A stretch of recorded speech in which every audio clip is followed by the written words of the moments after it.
Buenas noches, hoy les vamos a presentar el trabajo final del Diplomado de Big Data de Business Analytics. Mi nombre es Juanita Rojas. Y mi nombre es Santiago Barragán. La propuesta de analítica de datos que vamos a hacer el día de hoy se basa en las tres fases de la guía de aprendizaje.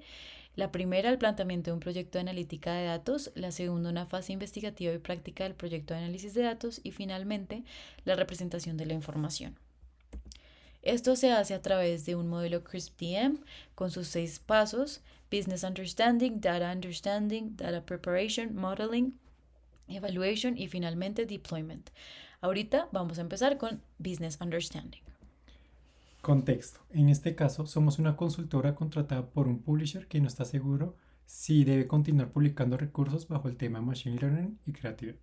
Sin embargo, su base de datos no está completa en cuanto a la interacción que reciben los recursos y la cantidad de búsquedas que se hacen, y esto limita el alcance del análisis. Nuestro objetivo es ayudar a nuestro cliente a saber si los recursos bajo la etiqueta de Machine Learning y Creativity generan la suficiente demanda para la inversión que se le está haciendo. Para esto debemos contar con distintas variables como el número de citaciones, cómo ha cambiado la demanda por años, qué países están realmente generando dicho contenido y finalmente cuáles son las tendencias de los publishers competencias a publicar contenido similar, y así como otros factores que nos ayudarán a contestar el problema. En esta gráfica podemos identificar los actores dentro del problema. Los tres agentes más cercanos en cuanto a la continuación de las publicaciones son el lector, que efectúa la búsqueda de los recursos, el escritor, que realiza la investigación y redacción de los recursos, y nuestro cliente, que actúa como el publicador de estos recursos.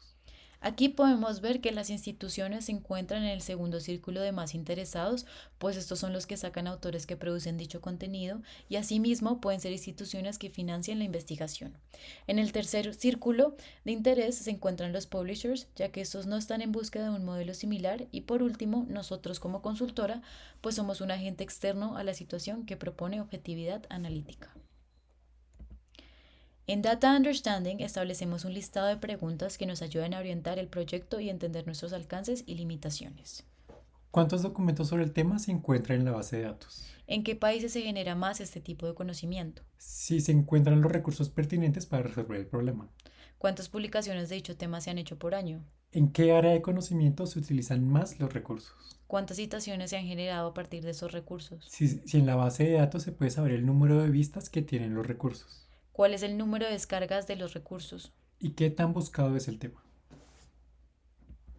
El cliente nos ofrece la información de cada recurso individual, en el que se recolectan las características de los 297 recursos que han publicado hasta el momento. Dentro de estas características encontramos 32 variables que son en su mayoría datos de publicación. Estos se clasifican como datos de fuente secundaria, pero completamente veraces debido a la rigurosidad con la que se clasifican los artículos científicos. Ahora hablemos de obstáculos. Los datos recolectados y brindados de nuestro cliente nos impiden contestar las preguntas: ¿se puede saber el número de vistas que tienen los recursos? ¿Cuál es el número de descargas de los recursos? ¿Qué tan buscado es el tema? Esto sucede ya que no son variables que se encuentran en la base de datos e impiden llegar a un resultado del 100% de certeza en el modelo de analítica de datos que vamos a proponer. Dadas las preguntas propuestas en la fase de Data Understanding, se llevaron a cabo unas gráficas que nos permiten ahondar un poco más y llenar el vacío problema que se ha propuesto nuestro cliente. Las gráficas que veremos a continuación nos ayudarán a responder varias preguntas de las ya establecidas, como por ejemplo cuántos documentos sobre el tema se encuentran en la base de datos, en qué países se genera más ese tipo de conocimiento, se encuentran los recursos pertinentes para resolver este problema, cuántas publicaciones de dicho tema se han hecho por años, en qué área de conocimiento se utilizan más los recursos y finalmente cuántas citaciones se han generado a partir de estos recursos. De los documentos por año y de esta primera gráfica se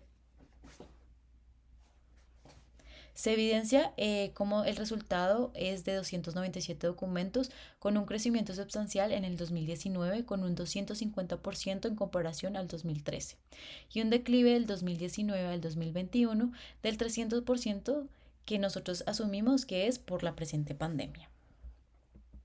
Ahora viendo los documentos por país y los idiomas de las publicaciones, de la primera gráfica se evidencia cómo Estados Unidos produce un 33% de los documentos totales de la base de datos, el cual explicaría el 99.7% de documentación en inglés de la segunda gráfica, ya que Estados Unidos, por ser un país fuente de conocimiento, lleva a que el inglés sea el idioma más hablado del mundo y por ende la producción de conocimiento en este idioma. De la gráfica de publishers, como lo vemos aquí, se ve evidentemente que Springer Verlag es el que publica más documentos con un total de 26 recursos que pueden notar posible alianza de autores o filiaciones que producen el contenido de interés. Ahora, viendo la publicación por área de conocimiento, no es sorprendente que Machine Learning sea una temática frecuente en las ciencias de computación, ya que es una temática que cada vez más se ha vuelto tendencia. Por otra parte, para las ciencias sociales, ciencias de decisión y medicina se utiliza para mejorar su labor diaria. En cuanto a las artes y humanidades, se ahonda más en el tema de creatividad. Para tipo de documentos producidos se ve una coherencia en el área, ya que en la investigación es normal que se hagan presentaciones de nuevos temas, como lo sería un paper de conferencia, y que estos produzcan artículos o journals, los cuales pueden ser aún más pertinentes que un capítulo o un libro en el área investigativa.